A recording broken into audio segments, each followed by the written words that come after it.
vous désirez communiquer avec vos élèves, qu'ils soient lecteurs ou non, vos parents, votre personnel, bien, vous pouvez le faire en utilisant autre chose que le texte et le courriel, bien sûr. Donc, l'outil d'aujourd'hui, c'est Google Slides. Cet outil, à la base relativement simple à utiliser, peut vous permettre de communiquer de l'écrit, mais aussi de la vidéo, du son, des animations, des photographies à votre public cible. Donc, si ça vous intéresse, restez avec nous.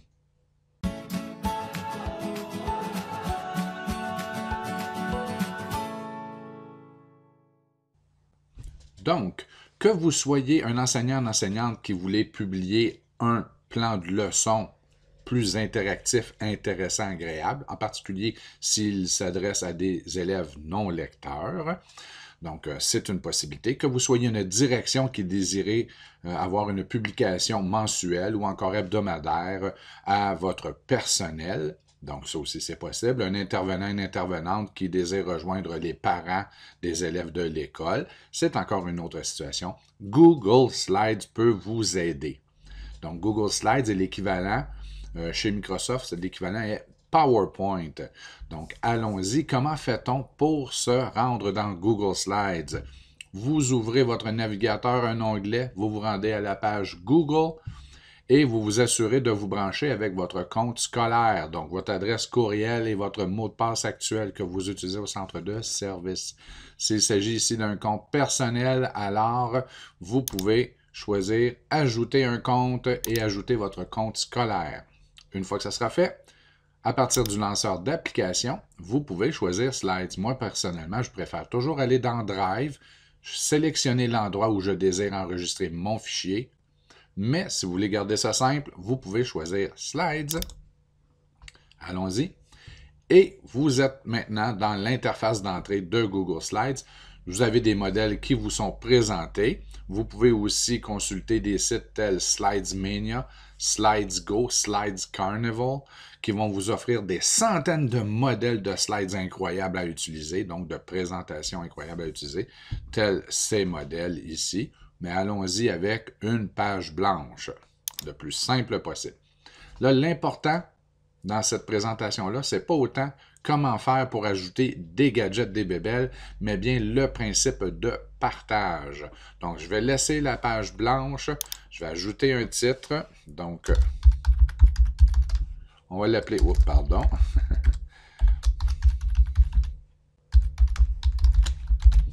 Allons-y. Communication 101, je clique ici. Si je clique ici dans la barre, ça va donner le même titre que l'on vient de donner à la présentation. Et vous pourriez avoir votre nom d'école, peu importe, allons-y.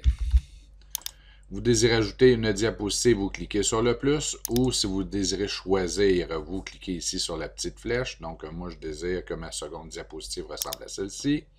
Donc, on pourrait avoir notre point 1. Si c'est une direction qui désire communication personnelle, donc allons-y. Si vous désirez publier un plan de leçon, vous pourriez avoir ici lundi avec votre plan de leçon. Si vous désirez communiquer avec les parents, vous pourriez avoir la même chose.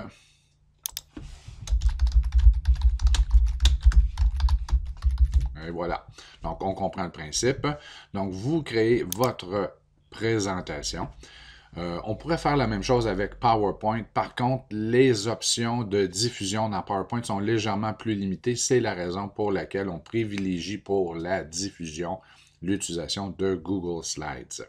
Maintenant, voici, nous avons terminé notre présentation qui est vraiment rudimentaire. Il y aura d'autres capsules sur des techniques pour l'ajout de vidéos, d'animation, de bonhommes, de couleurs, de personnalisation de l'interface. Donc, on y va avec vraiment une présentation de base.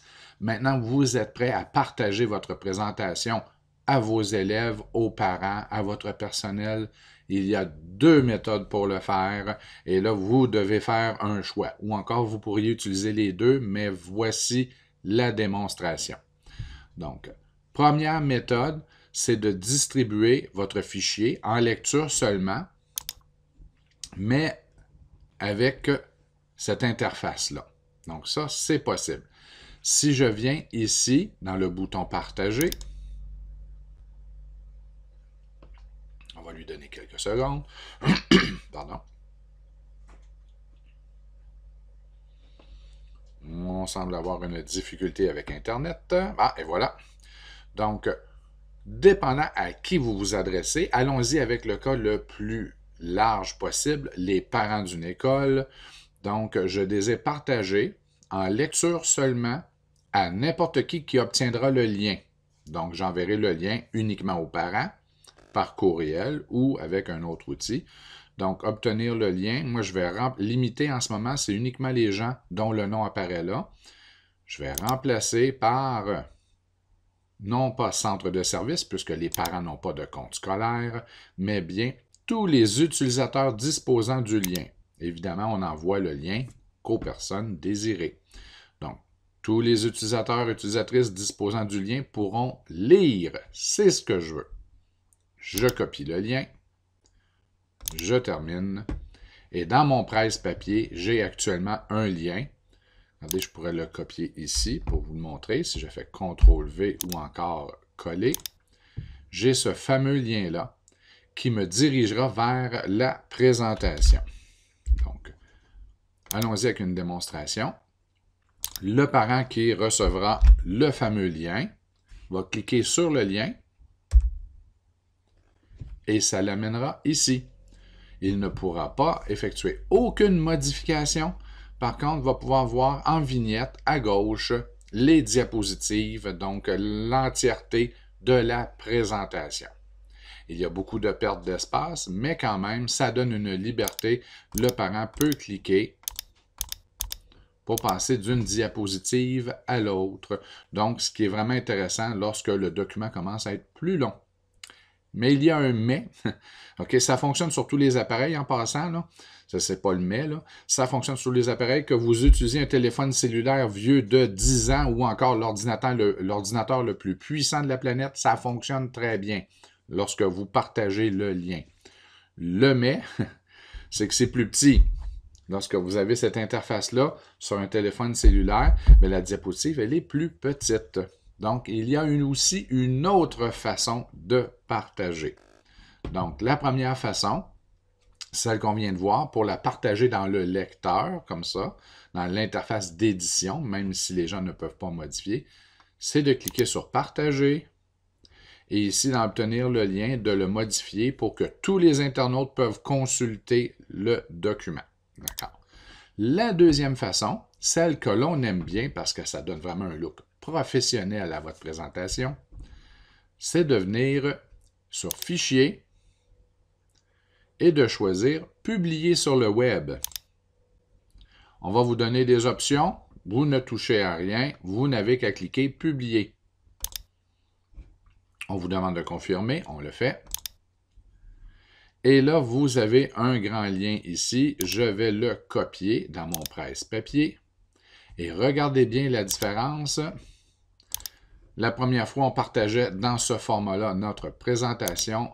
Maintenant, lorsque les parents vont cliquer sur le lien, ils verront la présentation dans ce format-là. S'ils utilisent un appareil mobile, ça va ressembler à ceci.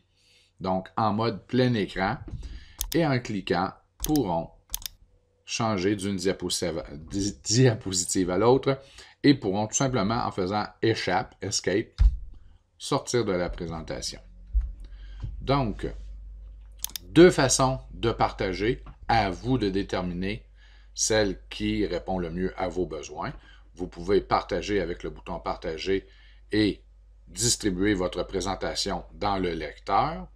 Ou encore, vous pouvez cliquer sur « Fichier », « Publier sur le web », obtenir ce grand lien, on le copie, et ce lien vous permettra d'avoir vraiment là, une présentation en mode plein écran, on dirait un site web, et les gens pourront naviguer soit en utilisant la petite barre ici, ou encore en cliquant dans les diapositives.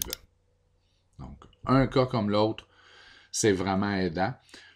Une autre différence, c'est que si vous avez des objets qui sont cliquables et que vous êtes en mode publier sur le web, les gens n'ont qu'à cliquer sur l'objet pour l'activer.